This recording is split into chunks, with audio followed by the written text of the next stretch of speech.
Hello everyone, I am the F1 team and welcome to my review of the best race of the season so far. It's an absolute thriller. It was a 2019 Austrian Grand Prix, so without any further ado, let's get straight into my qualifying report. Ferrari again had qualifying problems. Sebastian Vettel only managed 9th on the grid after a mechanical leak in Q3. On the other side of the Ferrari garage, however, they were much happier with Charles Leclerc looking so strong on Friday and the much stronger car than anyone else on the Saturday, and he managed to take pole position. Kevin Magnussen took a 5-place penalty from 5th, so he actually started 10th. It was a much worse race day than that for him on Sunday, but Lewis Hamilton's 3-place grid penalty was behind. He slotted into 5th and then into 4th when all the places were moved back up one after Magnussen's penalty. So it was going to be Charles Leclerc in first. It was going to be Max Verstappen in second, Valtteri Bottas third, Lewis Hamilton fourth after that penalty for impeding Kimi Raikkonen, and in 5th place again it's McLaren performing well. Again it's Lando Norris.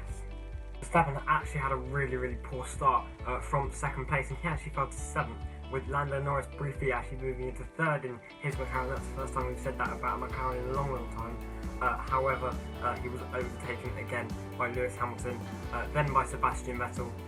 Kimi Raikkonen's Alfa Romeo moving up into 4th at one point, which is great for Alfa Romeo, great for what was once Sauber, and then Verstappen as well, eventually passing the Britain. But it was back in 6th when he passed Raikkonen, and he was now under threat from the second Red Bull of Pierre Gasly. McLaren really strengthening at the moment. Bottas and Vettel pitted on lap 21 from, I think it was 3rd and 5th at the time, and it was going to be actually quite close as Vettel held up Bottas from coming out of his pit box, because where Ferrari are further down the pit lane, Bottas was in his stop when Vettel was just passing him and about to go into his stop. So Ferrari could have gained a quite big advantage there, but there was a miscommunication with the mechanics, and one of them nearly got run over by Bottas' car trying to retrieve a tyre, and it just wasn't good enough for Ferrari. It was a 6.1 second pit stop, which really is not good enough at the top level of Formula 1. Hamilton had wing damage. He kept straddling the curb at turn 1, and this really wasn't doing any good for his car or for his wing. His wing was damaged, his floor was damaged. He didn't get going whatsoever in the race, as we have seen so often so far this season, much to the detriment of the quality of the races. So Lewis Hamilton came in on lap 30. There was a 7.9 second gap to Vettel, so Vettel jumped him.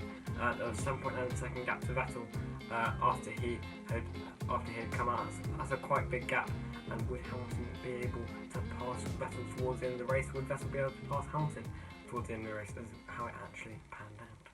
So the top 4 drivers, that's Leclerc in first, Bottas in second, Verstappen in 3rd, and Sebastian Vettel in 4th place. They'll be beginning to close up together, with Lewis Hamilton 10 seconds behind. He couldn't get going, as I've earlier said.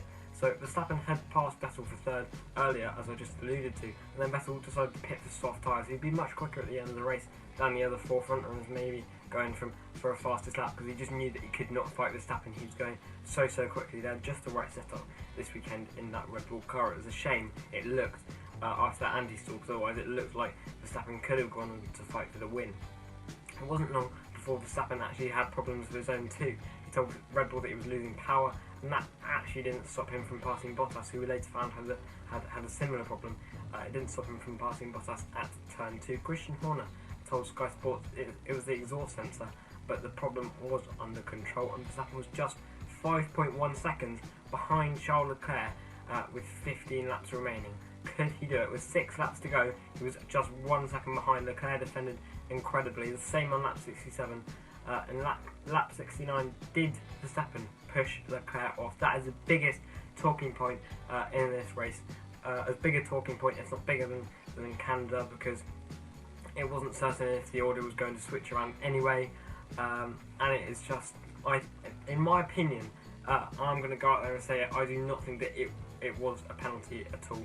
I think that Verstappen, he's turned it as much as he could.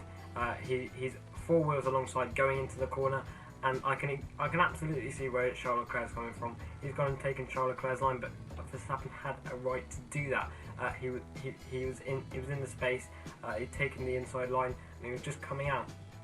Verstappen saying that Charles Leclerc turned into him. I think Charles Leclerc was just not panicking, but he was just taking the line that he thought was rightfully his, and it was just before that corner was taken. But obviously Verstappen was 4 wheels alongside, and that means that Verstappen should be able to take the win. He did pass Leclerc, and Leclerc did go off the track, but I think Leclerc should have lifted or just let Verstappen have the position there if he didn't want a steward's inquiry.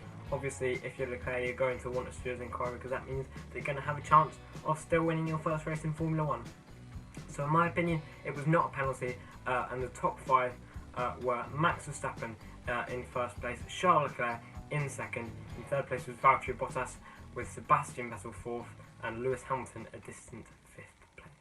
So my driver of the day for today is obviously going to be very close between Charles Leclerc and Max Verstappen, but I'm going to have to give it to the Dutchman to come back from 7th place on lap 1 to win the race. It's just absolutely ridiculous in my opinion, and there is surely more success waiting for Max Verstappen. Thank you very much for watching today's video. I hope that you did enjoy it, and if so, then please do like the video, share the video, subscribe to the F1 team, and you can also follow me on Instagram, that's at the F1 team. That's all from me. I hope that you have a great rest of your day, and I'll see you in the next one.